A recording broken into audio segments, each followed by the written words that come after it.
Hello and welcome to Vocal Nebula. In this episode, I'm really talking to beginning singers here. I have a soft spot for beginners because, of course, I was one actually twice, and it's really tough to find good information, and especially today with the internet and all of that. And beginners tend to kind of dive into things, and they don't stop to see the big picture. And so this is a bigger picture advice for beginners about 5 ways that you can increase your rate of improvement faster and faster as you add each of these 5 methods. Okay. And so I'm going to start with what's most traditional, what's been used for hundreds of years, which is private lessons.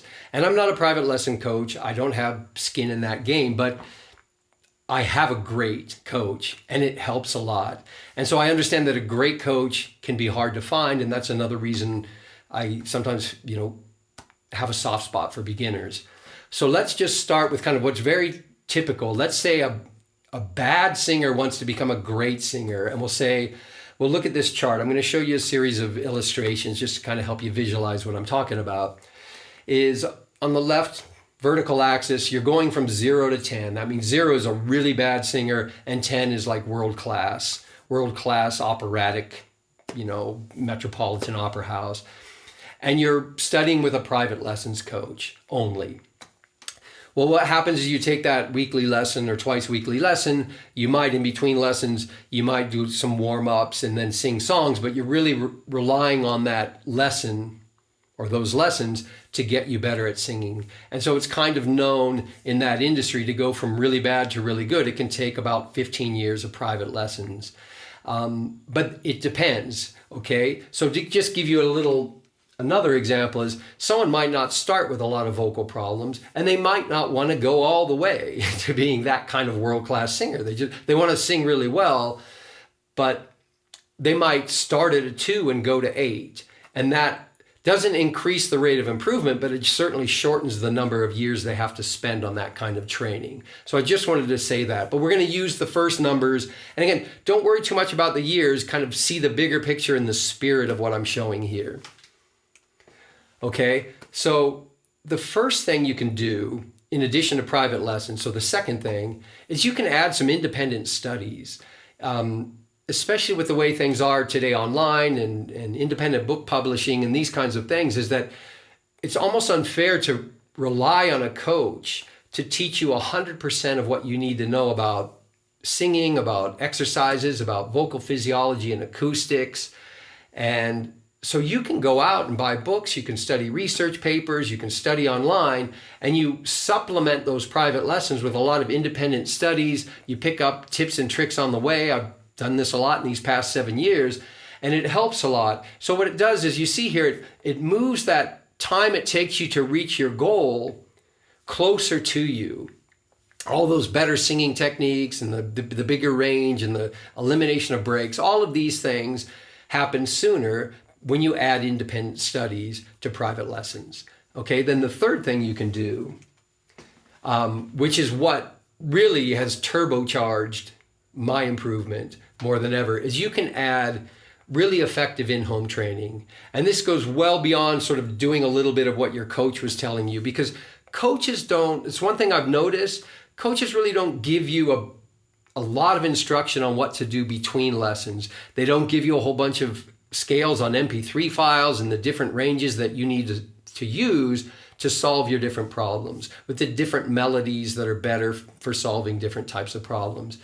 Okay, you're often on your own. You don't know how often to train. You don't know what exercises to do, what order to do them in. There's a lot to learn and a lot you can do. This is actually now what I teach, because I think this is the biggest missing piece out there right now in this community, is teaching people how to train at home. And 95% of my improvement comes from the work I do at home. In fact, my school where I'm a student has a 2-month summer break. I'm in Brazil, so we just finished that break. So I had 2 months without a private lesson, but I don't want to just sit there and be a victim. I want to train and train and train and get better and better. And I do that with my in-home training. Okay. So then the fourth thing you can do, and I have actually another video for this week, is what I call prioritizing your bottom-up training. So a lot of what I see out there with private lesson coaches, especially in the contemporary stuff, the rock, the pop, and some of the musical theater, as well as I bought some online courses too. It's all very top down, meaning you're doing a lot of work on vowels and consonants. Whereas in the classical tradition, you're doing more of a bottom up training. Is breathing and breathing technique are highly prioritized. It's taught early. Not always, not always. But if you read the literature, it actually is very important. And so you're learning breathing technique. You're really closing your mouth and you're learning how to breathe at first without making any sound. You're learning how the muscles work. You're learning the difference between passive and active air pressure. And then you're learning some good breathing exercises that can help strengthen your breath and let you manage your airflow a lot better. And then shortly after that, you're connecting the breathing to the phonation, which is bottom up. You're working from breath to making sound. You're working on your range, on your strength, on your pitch, on connecting the registers that happen in the larynx.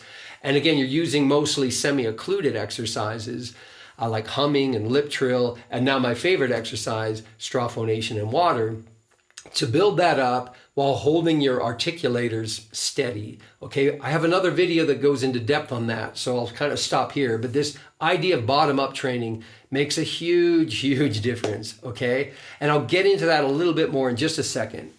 The fifth way that you can improve even faster, and what's happening is you see on these graphs, what I'm doing is showing is you're bringing your end goals closer to you. That's what these green lines are showing, is you're shortening from 15 years to 12 years to 10 years and on down. Everyone's going to be a little different. But the idea is each time you add something new of these 5 items, you're getting better faster and faster, okay? And so this fifth one is really focus on the onset.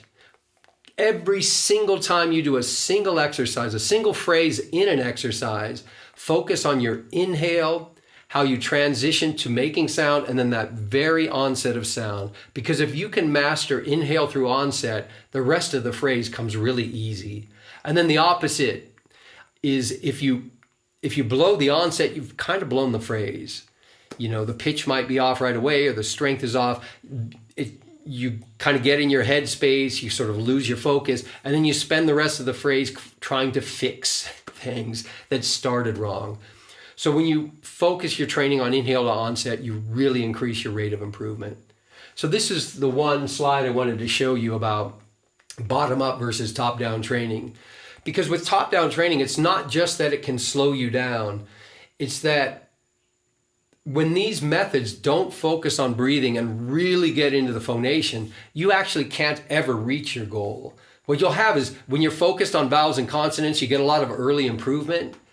But then after a time, the improvement slows and you're not solving the foundational problems of breathing and phonation ever. And so you can never reach your goal. With bottom-up training, you're really working on the foundational problems first. And then your improvement begins to accelerate because you clear out all these problems with strain in the throat and irregular breathing habits. And then you put yourself in a position that once you start training vowels and consonants, and of course you're always still training your breathing and phonation, your rate of improvement accelerates and you're actually able to reach whatever lofty goal you've set for yourself. Okay? So